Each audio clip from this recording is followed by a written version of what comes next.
नमस्कार, मी श्वेतांकले. तरुण भारतच्या न्यूज बुलेटिनमध्ये आपल्या सर्वांचे स्वागत. आता पाहूया ठळक घडामोडी. राष्ट्रीय महामार्ग प्राधिकरणाकडून हलगा-मच्छे बायपासचं काम अद्याप सुरूच असून काम अतिशय संथ गतीने सुरू ठेवण्यात आल्याचं चित्र दिसत आहे. उच्च न्यायालयाने बायपासच्या कामावरील स्थगिती उठवली होती. त्यानंतर कामाला सुरुवात करण्याचा प्रयत्न प्राधिकरणाकडून करण्यात आला होता. मात्र पावसाळा आणि इतर कारणांमुळे कामाला सुरुवात झाली नव्हती. परंतु गेल्या काही दिवसांपासून अलारवाड क्रॉसपासून कामाला पुन्हा सुरुवात करण्यात आली. सुरुवातीला अधिक प्रमाणात जेसीबी मशीनच्या सहाय्याने काम सुरू ठेवण्यात आलं होतं. मात्र त्यानंतर शेतकऱ्यांनी 0 पॉइंट निश्चित झाल्याशिवाय कामास सुरुवात करता येणार नाही असे सांगत विरोध दर्शवला होता. त्यानंतर मशीन हटवण्यात आल्या. परंतु आता बायपासच्या कामाला पुन्हा सुरुवात झाली आहे. मात्र हे काम अतिशय संथ गतीने सुरू ठेवण्यात आलं आहे. तसेच शेतकऱ्यांनी पुन्हा विरोध करू नये यासाठी काम सुरू असलेल्या ठिकाणी पोलीस बंदोबस्त ठेवण्यात आलाय. या संदर्भात जिल्हाधिकारी मोहम्मद रोशन यांनी उद्या मंगळवार दिनांक 26 रोजी सायंकाळी 6 वाजता आपल्या जिल्हाधिकारी कार्यालयात शेतकऱ्यांसमवेत एक बैठक बोलावल्याचे समजते. येत्या 9 डिसेंबर रोजी बेळगावात होणाऱ्या कर्नाटक सरकारच्या हिवाळी अधिवेशनाच्या पार्श्वभूमीवर महाराष्ट्र एकीकरण समितीच्या वतीने सालाबादप्रमाणे यंदाही महामेळावा घेण्यासंदर्भात चर्चा करण्यासाठी मध्यवर्ती महाराष्ट्र एकीकरण समितीच्या सर्व सभासदांची बैठक मंगळवार दिनांक 26 नोव्हेंबर रोजी दुपारी 3 वाजता कॉलेज रोड बेळगाव येथील सह्याद्री सोसायटीमध्ये आयोजित करण्यात आली आहे. या बैठकीस मध्यवर्तीच्या सर्व सभासदांनी वेळेवर उपस्थित राहावे असे आवाहन महाराष्ट्र एकीकरण समितीच्या वतीने करण्यात आलं आहे. बेळगाव भूतरामनहट्टी येथील कित्तूर राणी चन्नम्मा मिनी प्राणी संग्रहालयातील 13 वर्षांच्या शौर्य वाघाचा काल रविवारी मृत्यू झाला.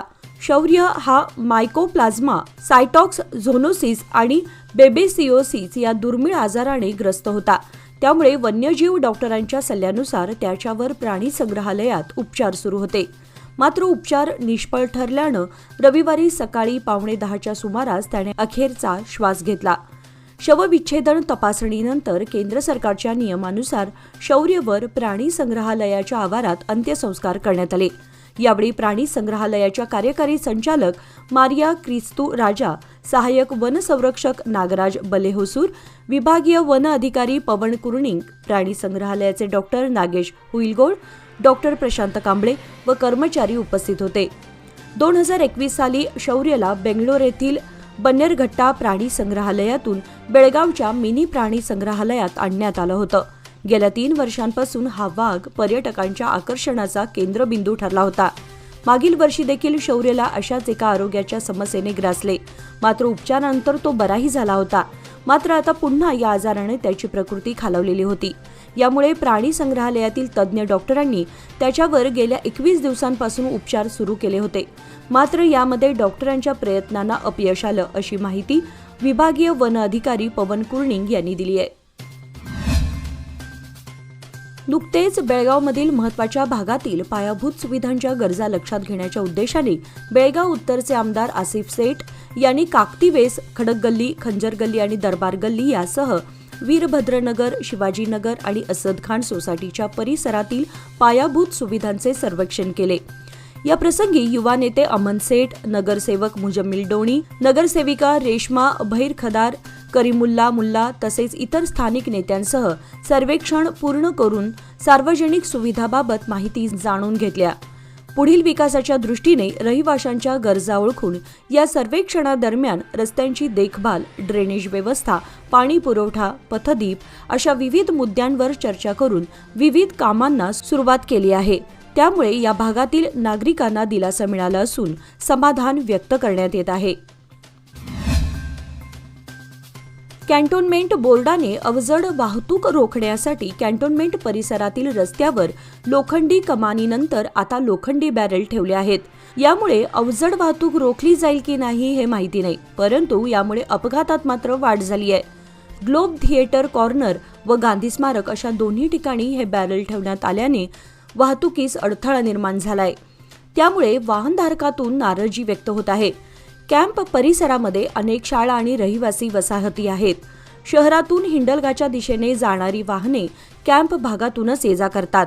बऱ्याच वेळा या मार्गावर अपघात होत असल्यानं पालकातून येथील अवजड वाहतूक रोखण्याची मागणी कॅन्टोन्मेंट बोर्डकडे करण्यात आली होती। त्यानुसार कॅन्टोन्मेंटने आता या ठिकाणी लोखंडी बॅरल ठेवण्याचा निर्णय घेतला आहे।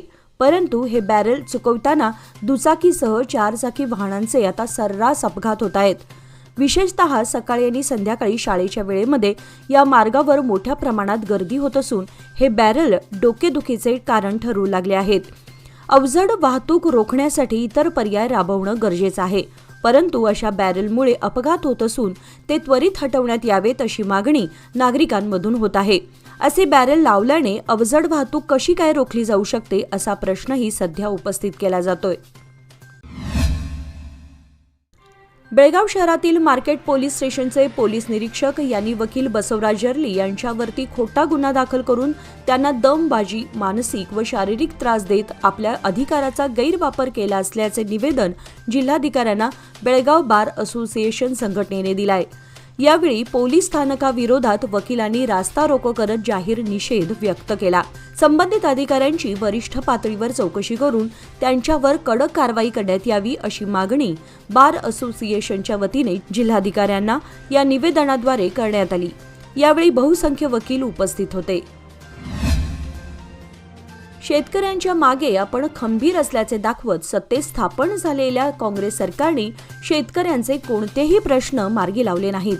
डिसेंबर महिन्यात बेळगावात होणाऱ्या हिवाळी अधिवेशनात मुख्यमंत्री सिद्धरामय्या यांनी उत्तर कर्नाटकात सर्वप्रथम डॉक्टर स्वामीनाथन अहवालाच्या अंमलबजावणीसह एपीएमसी व भूसंपादन कायद्यातील दुरुस्ती आदी शेतकऱ्यांच्या प्रमुख 5 मागण्यांची पूर्तता करूनच हिवाळी अधिवेशनाची सुरुवात करावी अशी मागणी कर्नाटक राज्य रयत संघ आणि हरित सेनेतर्फे आज करण्यात आली असल्याची माहिती राष्ट्रीय शेतकरी नेते प्रकाश नायक यांनी पत्रकार परिषदेत दिली।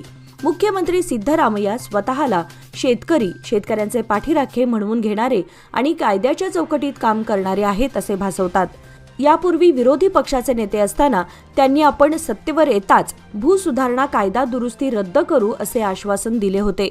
मात्र आता राज्यात काँग्रेसचे सरकार अस्तित्वात येऊन 2 वर्षे उलटली तरी अद्याप त्या आश्वासनांची पूर्तता त्यांनी केलेली नाही। त्याचप्रमाणे एपीएमसी कायद्यात दुरुस्ती करून सरकार आणि शेतकऱ्यांमध्ये असलेली मध्यवर्तीय व्यवस्था काढून टाकावी। शेतकऱ्यांना विश्वासात न घेता भूसंपादन कायदा राबवून मध्यस्थांचा फायदा करून देणं बंद करावं।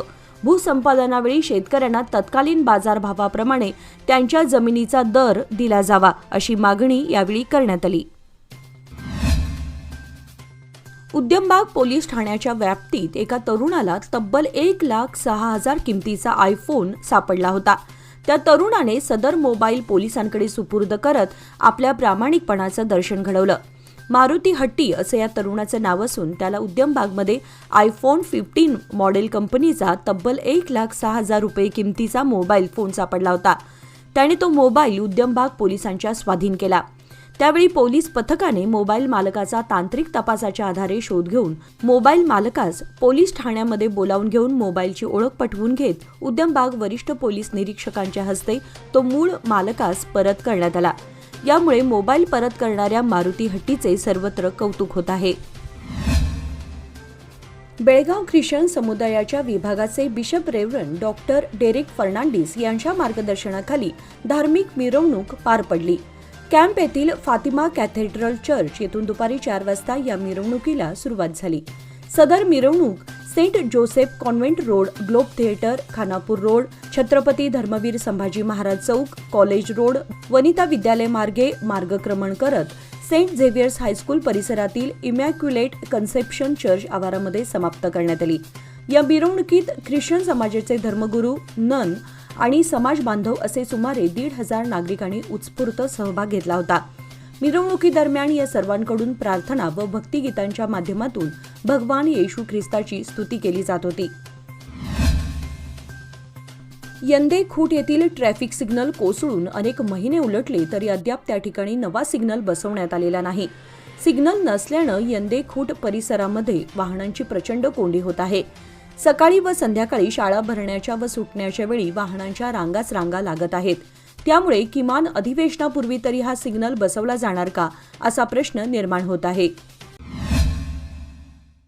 उत्तर प्रदेशच्या संभलमध्ये जामा मशिदीच्या सर्वेक्षणादरम्यान रविवारी भडकलेल्या हिंसेनंतर सोमवारी सकाळपासून पूर्ण शहरात तणावाचं वातावरण आहे.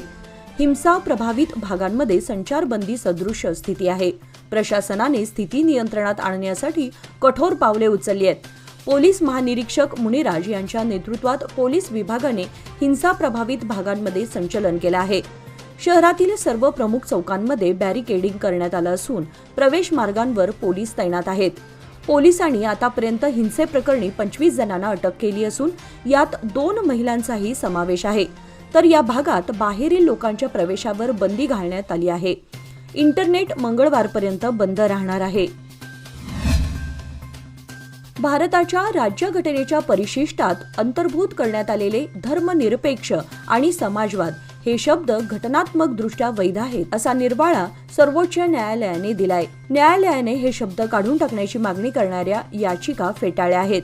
सोमवारी हा महत्त्वाचा निर्णय देण्यात आला. भारतीय तटरक्षक दलाने अंदमान जवळील समुद्रातून वाहतूक केले जात असलेले 5 टन अंमली पदार्थ जप्त केले आहेत. तटरक्षक संरक्षण अधिकाऱ्यांनी सोमवारी सकाळी असे सांगितले की भारतीय तटरक्षक दलाच्या वतीने यापूर्वी कधीही इतक्या मोठ्या प्रमाणात अंमली पदार्थ पकडले गेले नव्हते. मासेमारीसाठी वापरण्यात येणाऱ्या बोटीतून हे ड्रग्ज हस्तगत करण्यात आले आहेत. ड्रग्जचा प्रकार आणि आंतरराष्ट्रीय बाजारात त्याची किंमत याबाबत अद्याप माहिती देण्यात आलेली नाही. तसेच या प्रकरणातील चौकशी आणि अटक याबाबत कोणतीही माहिती समोर आलेली नाही. या प्रकरणाच्या चौकशीनंतरच माहिती दिली जाईल असे तटरक्षक संरक्षण अधिकाऱ्यांनी सांगितले आहे. केंद्र व राज्य सरकारकडून कागवाड व जुगळ भागातील सुमारे 300 एकर क्षारपड शेती सुधारण्यासाठी 1,44,00,000 रुपयांचे अनुदान मंजूर करण्यात आले आहे. त्या भागातील शेतकऱ्यांनी क्षारपड जमीन सुधारणा करून टिकाऊ करण्याकरिता विशेष प्रयत्न करावेत अशी माहिती आमदार राजू कागे यांनी दिली. जुगळ येथे क्षारपड जमीन सुधारणा करण्याकरिता आयोजित केलेल्या कामाच्या शुभारंभ प्रसंगी ते बोलत होते. याचबरोबर आजचे बातमीपत्र इथे संपले. अधिक माहिती आणि ताज्या घडामोडींसाठी पाहत रहा तरुण भारत न्यूज चॅनल. तसेच आमच्या चॅनलला लाईक, शेअर आणि सबस्क्राईब करायला विसरू नका. आणि विश्वासार्ह बातम्यांसाठी दररोज वाचा दैनिक तरुण भारत. धन्यवाद.